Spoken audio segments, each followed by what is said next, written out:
મૃત્યુ પામેલી સ્ત્રીના કપડાં કેમ બદલવામાં આવે છે? 99% લોકો નથી જાણતા.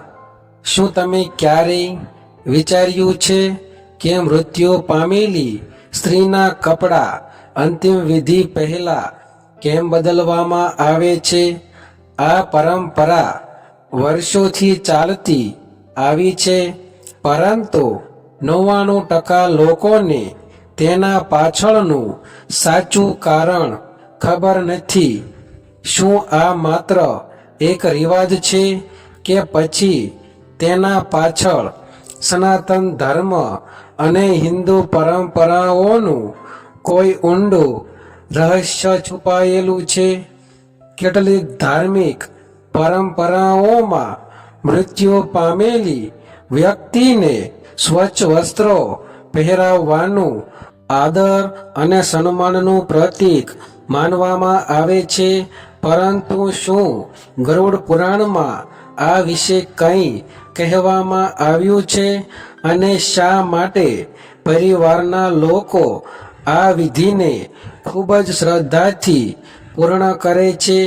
આ વિડીયોમાં આપણે જાણીશું કે મૃત્યુ પામેલી સ્ત્રીના કપડાં કેમ બદલવામાં આવે છે, તેની પાછળની ધાર્મિક માન્યતાઓ શું છે અને આ પરંપરાનો સાચો અર્થ શું છે.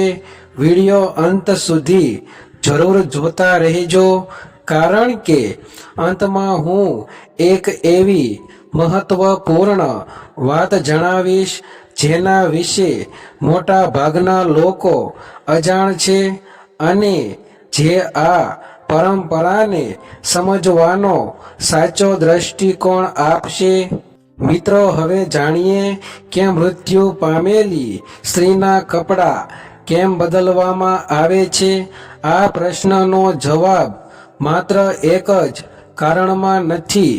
હિન્દુ પરંપરાઓમાં આ વિધિને સ્વચ્છતા, સન્માન અને અંતિમ વિદાય સાથે જોડીને જોવામાં આવે છે. જ્યારે કોઈ સ્ત્રીનું અવસાન થાય છે, ત્યારે અંતિમ સંસ્કાર પહેલા તેના શરીરને સ્નાન કરાવીને સ્વચ્છ કપડાં પહેરાવવાની પરંપરા ઘણા પરિવારોમાં જોવા મળે છે.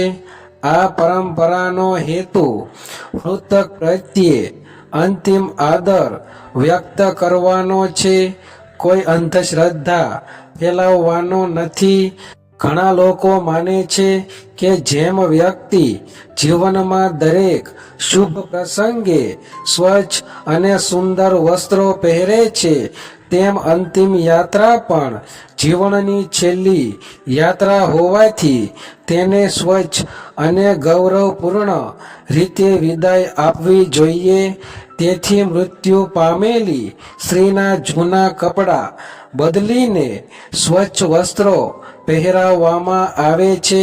આ ક્રિયામાં પરિવારનો પ્રેમ, લાગણી અને સન્માન છુપાયેલું હોય છે. જો કે આ પરંપરા દરેક સમાજ અને પ્રદેશમાં એક સરખી નથી.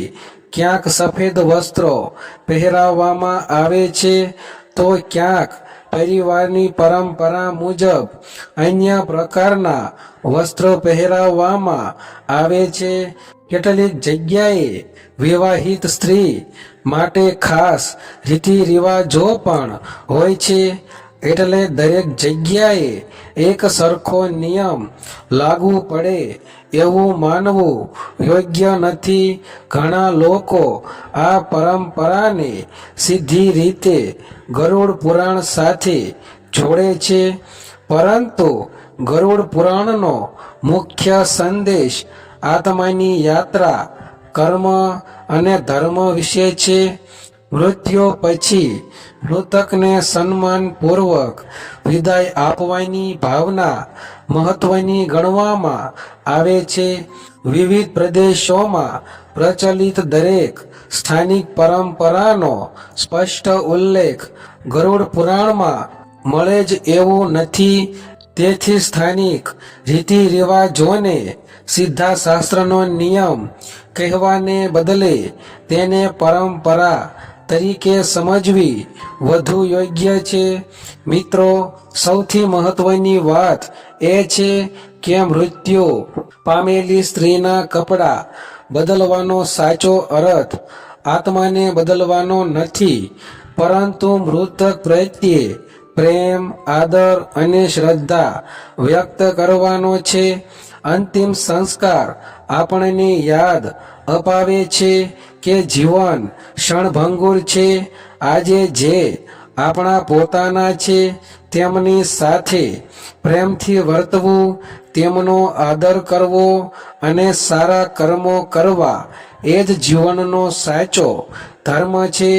યાદ રાખો, સૌથી મોટી શ્રદ્ધાંજલિ માત્ર વિધિઓમાં નથી, પરંતુ મૃત્યુ પામેલી વ્યક્તિના સારા સંસ્કારોને પોતાના જીવનમાં ઉતારવામાં છે. ભગવાનનું સ્મરણ, માતા પિતાની સેવા, જરૂરિયાતમંદોની મદદ અને સત્યના માર્ગ પર ચાલવું આ જ સનાતન ધર્મનો સાચો સંદેશ છે. મિત્રો, આજે આપણે જાણ્યું કે મૃત્યુ પામેલી સ્ત્રીના કપડાં કેમ બદલવામાં આવે છે અને તેની પાછળ રહેલી ધાર્મિક પરંપરાઓ, સંસ્કૃતિ અને સાચો સંદેશ શું છે. યાદ રાખો, અંતિમ સંસ્કારનો સૌથી મોટો હેતુ મૃતક પ્રત્યે આદર, પ્રેમ અને શ્રદ્ધા વ્યક્ત કરવાનો છે.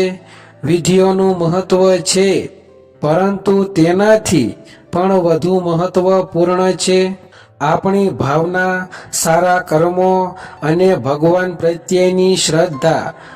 જો તમારા પરિવાર અથવા સમાજમાં આ વિષયને લઈને અલગ પરંપરા હોય તો તેનો આદર કરો, કારણ કે ભારતના વિવિધ પ્રદેશોમાં રીતિ રિવાજો અલગ હોઈ શકે છે. સૌથી મોટો ધર્મ છે પ્રેમ, કરુણા, સેવા અને સત્યના માર્ગ પર ચાલવું. જો તમને આજનો આ વિડીયો ગમ્યો હોય તો લાઈક જરૂર કરજો અને તમારા મિત્રો, પરિવાર તથા સગા સંબંધીઓ સાથે શેર જરૂર કરજો, જેથી તેઓ પણ આ મહત્વપૂર્ણ માહિતી જાણી શકે. હવે નીચે કોમેન્ટ કરીને જણાવજો, શું તમારા વિસ્તારમાં પણ મૃત્યુ પામેલી સ્ત્રીના કપડાં બદલવાની પરંપરા છે? તમારા વિચારો અમને જરૂર લખજો. અને જો તમે હજુ સુધી અમારી ચેનલ લાઈફ ચેન્જિંગ 9192 ને સબસ્ક્રાઈબ નથી કરી તો હમણાં જ સબસ્ક્રાઈબ કરો અને બેલ આઇકન દબાવી દો, જેથી ગરુડ પુરાણ, સનાતન ધર્મ, હિન્દુ પરંપરાઓ અને આધ્યાત્મિક રહસ્યો ભરેલા નવા વિડીયો તમને સૌથી પહેલા મળી શકે. જય શ્રી કૃષ્ણ. હર હર મહાદેવ. ધન્યવાદ.